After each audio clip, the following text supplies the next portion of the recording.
साथी आज बात करने वाले हैं ऊंचाहार विधानसभा के प्रत्याशी के बारे में। कौन होगा ऊंचाहार विधानसभा से समाजवादी पार्टी का 2027 का धाकड़ उम्मीदवार? क्या अखिलेश यादव किसी मौर्य समाज के धाकड़ उम्मीदवार को प्रत्याशी बनाने वाले हैं? आप हमारे पीछे ये चेहरा देख सकते हो, ये तीन बड़े चेहरे हैं मौर्य समाज के साथियों। और यहाँ पर पढ़ सकते हो ऊंचाहार से सपा का प्रत्याशी फाइनल, या तीन नाम की चर्चाएं तेज। क्या मौर्य समाज से होगा उम्मीदवार? जैसा कि आप जानते हो, अखिलेश यादव ने अपने ऊंचाहार विधायक को, यानी अपने ऊंचाहार के गद्दार विधायक मनोज पांडे को पार्टी से बाहर का रास्ता दिखा दिया है।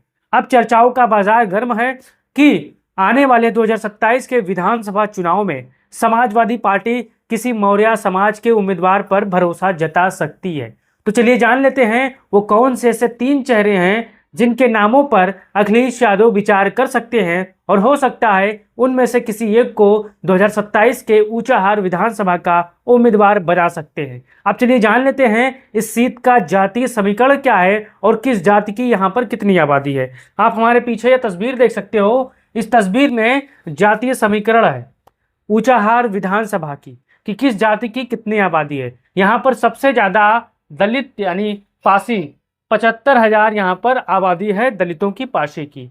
ओबीसी समाज की उम्मीदवार यहाँ पर लगभग 50,000 है, यानी ओबीसी समाज की जनसंख्या यहाँ पर 50,000 है। अब यहाँ पर यादव 50,000 यादव का है, मौर्य यहाँ पर 45,000 है, ब्राह्मण यहाँ पर 30,000 है, मुस्लिम यहाँ पर 30,000 है, चमार यहाँ पर 25,000 है, राजपूत यहाँ पर 25,000 है, लोध यहाँ पर 10,000 है, कुर्मी यहाँ पर 10,000 है। कुल मतदाता अनुमानित 3,25,000 है। ये पुराना आंकड़ा है, आंकड़ा यहाँ पर और बढ़ सकते हैं, मैंने आपको समझाने के लिए लगा दिया है। अब चलिए जान लेते हैं 2012 और 2017 और 2022 का चुनावी परिणाम कि कितने मौर्य उम्मीदवार चुनाव लड़े थे और समाजवादी पार्टी के साथ तीनों कौन उम्मीदवार लड़ा था। अब यहाँ पर हमारे पीछे आप देख सकते हो 2022 चुनाव परिणाम, 2027 का 17 का चुनाव परिणाम, 2012 का चुनाव परिणाम। इसमें एक चीज कॉमन है, मनोज पांडे और मनोज पांडे, यानी तीनों बार समाजवादी पार्टी से एक ही उम्मीदवार थे, मनोज पांडे, जो अखिलेश यादव के साथ गद्दारी कर गए थे, अखिलेश यादव के साथ पीछे बैठते थे। अब यहाँ पर 2022 के विधानसभा चुनाव में समाजवादी पार्टी के प्रत्याशी मनोज पांडे 82,514 वोट पाते हैं, और 2017 के विधानसभा चुनाव के परिणाम में 59,103 पाते हैं, और 2012 के विधानसभा चुनाव में 61,930 वोट पाते हैं। अब यहाँ पर समाजवादी पार्टी 2022 में 6621 वोटों से चुनाव जीतती है, तो 2017 में 1934 वोटों से जीतती है, और 2012 में 2518 वोटों से चुनाव जीतती है। अब यहाँ पर आप देख सकते हो अमरपाल मौर्य, जो कि भारतीय जनता पार्टी से चुनाव लड़े थे, 75,893 वोट ये पाते हैं, भारतीय जनता पार्टी से चुनाव लड़ते हैं। अंजलि मौर्य जो बहुजन समाज पार्टी से चुनाव लड़ी हैं, वो 34,692 वोट पाते हैं। अब यहाँ पर देख सकते हैं उत्कर्ष मौर्य आ गए। उत्कर्ष मौर्य जो 57,170 वोट पाते हैं, भारतीय जनता पार्टी से चुनाव लड़ते हैं। विवेक विक्रम सिंह जो बहुजन समाज पार्टी से चुनाव लड़ते हैं, 45,356 वोट पाते हैं। और यहाँ पर उत्कर्ष मौर्य फिर चुनाव लड़ते हैं 17 के बाद 12 में, जो 59,348 वोट पाते हैं, बहुजन समाज पार्टी से चुनाव लड़ते हैं।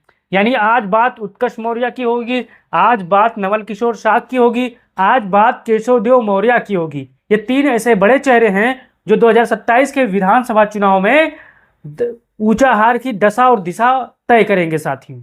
अगर आपको ये वीडियो कैसी लगती है कमेंट बॉक्स में अपना राय दे सकते हो साथियों, और आप अपना राय देने से पहले इस चैनल को सब्सक्राइब कर लिया करो ताकि समाजवादी पार्टी की हर अपडेट आपको सबसे पहले मिल जाए। अब यहाँ पर आप देख सकते हो ये तीन वही चेहरे हैं, उत्कर्ष मौर्य, नवल किशोर शाह और केशवदेव मौर्य।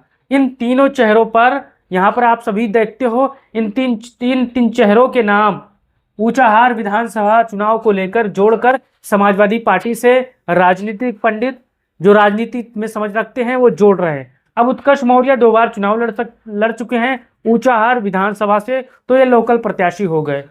नवल किशोर शाह लोकसभा फर्रुखाबाद से चुनाव लड़ चुके हैं, तो ये बाहर के प्रत्याशी हो गए। अब यहाँ पर केशवदेव मौर्य ये भी समाजवादी पार्टी से गठबंधन से चुनाव लड़ चुके हैं, तो ये भी बाहर के प्रत्याशी हो गए। अब उसमें बचते हैं उत्कर्ष मौर्य। जितने भी वरिष्ठ पत्रकार हैं, जितने भी ऊंचाहार के जानकार हैं, वो ये दावा करते हैं कि 2027 के चुनाव में उत्कर्ष मौर्य जो हैं वो समाजवादी पार्टी में आ जाएंगे। उनके पिता जो स्वामी प्रसाद मौर्य हैं वो सपा से गठबंधन करेंगे और उसी गठबंधन में उत्कर्ष मौर्य ऊंचाहार विधानसभा से सपा के प्रत्याशी हो सकते हैं। अब इस बात को लेकर कितना सच है ये तो भविष्य के गर्व की बात है, लेकिन आपका क्या राय है उत्कर्ष मौर्य को लेकर? क्योंकि उत्कर्ष मौर्य जो हैं, यहाँ पर आप देख सकते हो, उत्कर्ष मौर्य जो बहुजन भारतीय जनता पार्टी से चुनाव लड़ते हैं 57,170 वोट पाते हैं, और उत्कर्ष मौर्य अगर चुनाव लड़ते हैं बहुजन समाज पार्टी से तो 59,000 यानी कम 60,000 वोट पाते हैं। यानी ये कोई पर्चे के मोहताज नहीं है। इस सीट के ऊंचाहार विधानसभा से लोकल प्रत्याशी हैं, लोकल उम्मीदवार हैं। अब आपको अपना राय देना है और बताना है कि अखिलेश यादव किस पर भरोसा जताएंगे। यहां पर आप देख सकते हो, उत्कर्ष मौर्य पर जता सकते हैं, नवल किशोर शाख पर जता सकते हैं, केशवदेव मौर्य पर जता सकते हैं, या कोई दलित प्रत्याशी है, या यादव प्रत्याशी है, या मुसलमान प्रत्याशी है, या अन्य कोई ऐसा प्रत्याशी है जो आपके जहन में हो, आप ऊंचाहार के हो। आपका क्या राय है, अपना राय दीजिए। क्योंकि समाजवादी पार्टी के साथ मनोज पांडे ने गद्दारी की है, 3 बार सपा ने उस पर भरोसा जताया, लेकिन पद प्रतिष्ठा और पैसे के खातिर वो अखिलेश यादव के साथ गद्दारी कर गया। अब यहाँ पर आपको देखना है, क्योंकि आप यहाँ पर एक चीज आप समझिए, मैं आपको एक चीज समझाने वाला हूँ। फिर इस चार्ट में 2022 में मौर्य समाज दूसरे नंबर पर था, 2017 में मौर्य समाज दूसरे नंबर पर था, और 2012 में मौर्य समाज तीसरे नंबर यानी दूसरे नंबर पर था। 22 के परिणाम में भी दूसरे नंबर पर मौर्य समाज का प्रत्याशी था, 17 में भी मौर्य समाज का प्रत्याशी दूसरे नंबर पर था, और 12 में भी मौर्य समाज का प्रत्याशी दूसरे नंबर पर था। अब एक चीज कॉमन और है, क्या है? मौर्य समाज।